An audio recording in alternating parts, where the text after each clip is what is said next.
ಹರಿಹರ ತಾಲೂಕಿನ ಬಾನುಹಳ್ಳಿ ಮತ್ತು ಕಡ್ಲಿಗುಂದ್ ಗ್ರಾಮದಲ್ಲಿ ಮಾದಿಗ ಜನಾಂಗದವರಿಗೆ ಹಾಗೂ ಬಡವರಿಗಿಂತ ಕೆಳಗಿರುವ ಜನಾಂಗಕ್ಕೆ ವಸತಿ ಯೋಜನೆ ಜಾರಿಗೊಳಿಸಲು ಕೋರಿ ಅನಿರ್ದಿಷ್ಟಾವಧಿ ಧರಣಿ ಸತ್ಯಾಗ್ರಹವನ್ನು ಹಮ್ಮಿಕೊಳ್ಳಲಾಗಿತ್ತು.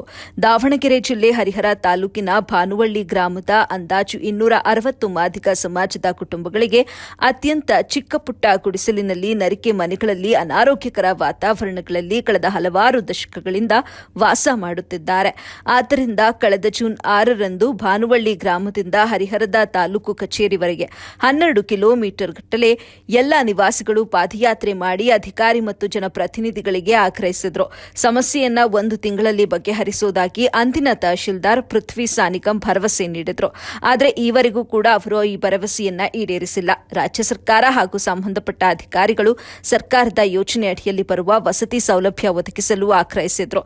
ಈ ಸಂದರ್ಭದಲ್ಲಿ ಕರ್ನಾಟಕ ದಲಿತ ಸಂಘರ್ಷ ಸಮಿತಿ ಹರಿಹರ ತಾಲೂಕು ಸಂಚಾಲಕ ಪಿಜೆ ಮಹಂತೇಶ್ ಮಾತನಾಡಿ, ಆದಷ್ಟು ಬೇಗ ರಾಜ್ಯ ಸರ್ಕಾರ, ಜಿಲ್ಲಾಧಿಕಾರಿಗಳು, ಸಂಬಂಧಪಟ್ಟ ಅಧಿಕಾರಿಗಳು ಮಾದಿಗ ಜನಾಂಗದವರಿಗೆ ವಸತಿ ಸೌಲಭ್ಯವನ್ನು ಒದಗಿಸಿಕೊಡಬೇಕು ಅಂತ ಆಗ್ರಹಿಸಿದರು. ಬಳಿಕ ತಹಶೀಲ್ದಾರ್ ಗುರು ಬಸವರಾಜ್ ರವರಿಗೆ ಮನವಿ ಸಲ್ಲಿಸಿದರು. ವರದಿ ಸೈಯದ್ ಶಮೀರ್, ಎಬಿ ನ್ಯೂಸ್ ಕನ್ನಡ, ಹರಿಹರ. ಇವತ್ತು ಕಡ್ಲಿಗೊಂದ ಗ್ರಾಮ ಮತ್ತು ಬಾನುಹಳ್ಳಿ ಗ್ರಾಮದಲ್ಲಿ ಇವತ್ತು ದಲಿತರಿಗೆ ಸೂರು ಇರುವುದಿಲ್ಲ. ಒಂದೇ ಮನೆಯಲ್ಲಿ 4 ಕುಟುಂಬಗಳು ವಾಸವಾಗಿರುವುದು ಅತ್ಯಂತ ಈಗಿನ ಪರಿಸ್ಥಿತಿಯಲ್ಲಿ ಅತ್ಯಂತ ಖಂಡಿತವಾಗಿದೆ. ಇವತ್ತು ಆರೋಗ್ಯಕರವಾಗಿರೋಂಥ ಆರೋಗ್ಯ ಇಲ್ವಾ, ಗಾಳಿ ಇಲ್ಲ, ಬೆಳಕಿಲ್ಲ. ಇವತ್ತು ನೆರಕೆಯಲ್ಲಿ ಜೀವನ ಮಾಡೋಂಥ ಪರಿಸ್ಥಿತಿ ಇದ್ದಾವೆ. ಹಲವಾರು ಯೋಜನೆಗಳು ಕೂಡ ಇದ್ದರೂ ಕೂಡ ಸರ್ಕಾರ ಕೂಡ ಹಲವಾರು ಜಮೀನುಗಳು ಕೂಡ ಅದಾವೆ ಸರ್ಕಾರದ.